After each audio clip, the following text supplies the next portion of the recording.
My density has brought me to you. What? I'm your density.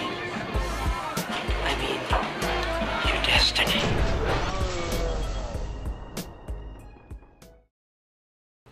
Hey boys and girls, it's Spearfield7 bringing you a full video of my best Control gameplay to date. I outdid my best match score by a lot. I've been playing a lot over the past few weeks, and I wanted to share some of my observations about strategy and doing well in the Crucible. There are two things that we're going to talk about today: the general gunplay strategies and objective strategies that hopefully help you as you take the PvP portion of Bungie's destiny by storm. So without further ado, let's get right into it. First off, only enter the Crucible when you're ready. A level 3 going up against a full lobby of level 20s isn't going to work out very well for you, mainly because your skills, powers, and most importantly your armor are not nearly as strong as your enemies. So it's kind of an uphill battle. I'll leave it up to you if you want to make this steep climb. So in this game, the turning point for me psychologically was imagining the player enemies as bosses from the campaign mode. They deal a lot of damage to you, and they take a long time to kill, so finding unique opportunities to eliminate them are definitely important if you don't have better guns or armor unlocked yet.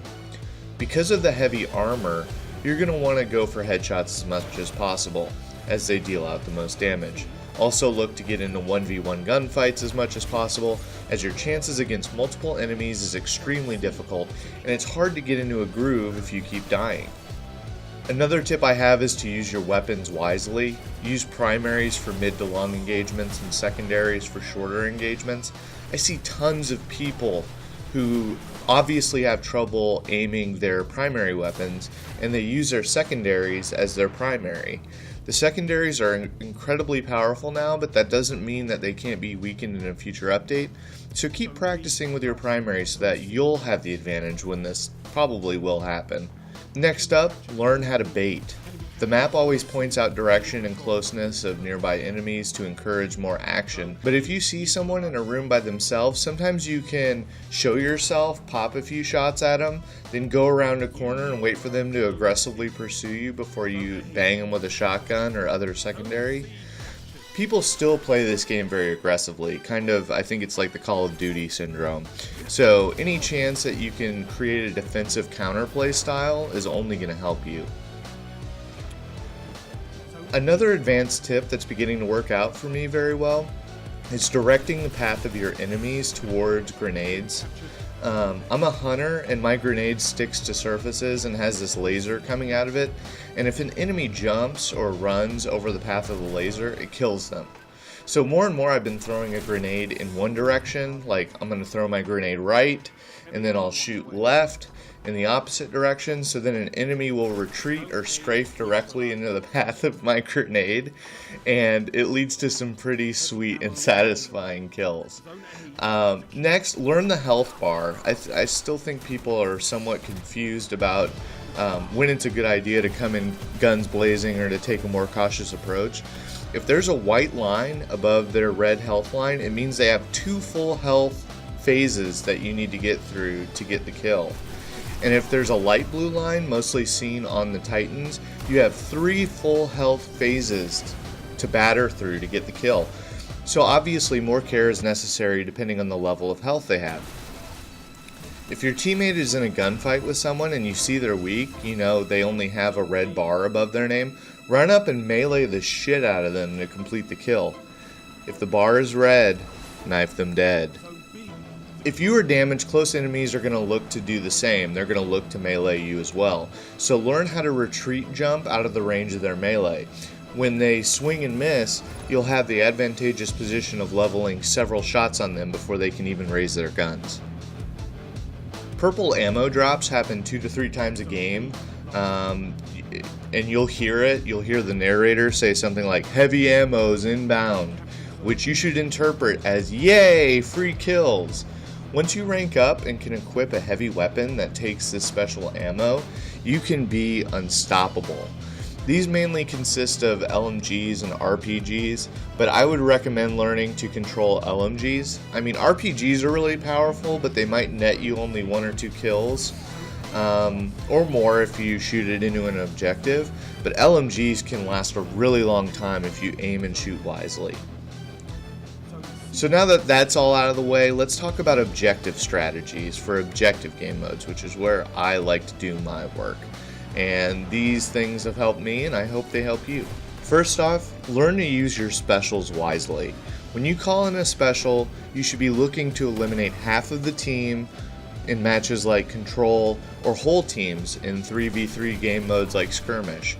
My early strategy, which wasn't very good, was to call them in the instant I earned them, only to waste them. The better strategy is to activate them outside of a crowd, or to call them in defense of an objective. If someone's trying to get your flag in Control, calling it in just to kill the one guy going for your flag is a special well spent, because it'll keep the enemy team off your flags for another 20 to 30 seconds and increase the score in your team's favor. Understand and know the game mode. If you're in 3v3 Skirmish, you have the opportunity to revive teammates. It's not just another team deathmatch game. If you can stay near at least one of your teammates, you have a better shot of reviving them, as well as being revived when you're killed. The key to Skirmish is to have more living players at any given time than the other team. In Control, don't fall into the merry-go-round of capturing flags with your team and leaving the area. There's more to domination game modes than just taking flags, but to also keep enemy teams off the flags as well. Defense is incredibly underrated in first-person shooters, and it's just as important as taking flags and playing offense in Destiny. Next up, don't sit on objectives. If you're on a Control flag or standing next to the probe and salvage, try to find a good vantage point nearby if you plan to defend.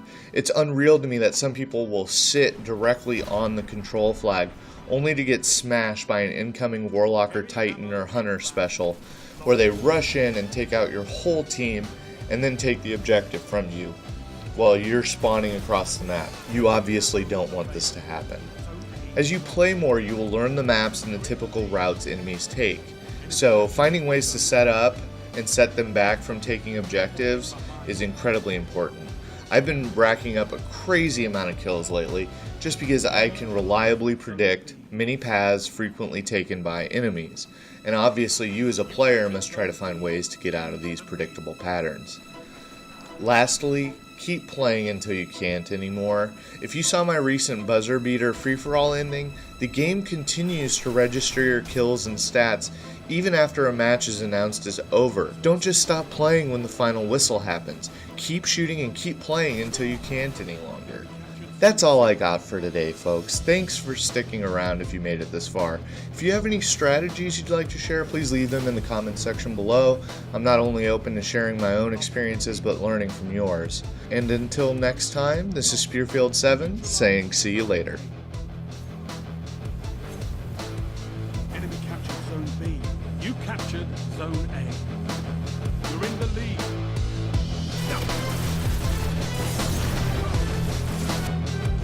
Zone A lost. Zone C reclaimed. Enemy captured Zone A. Zone C. Looks like you've misjudged.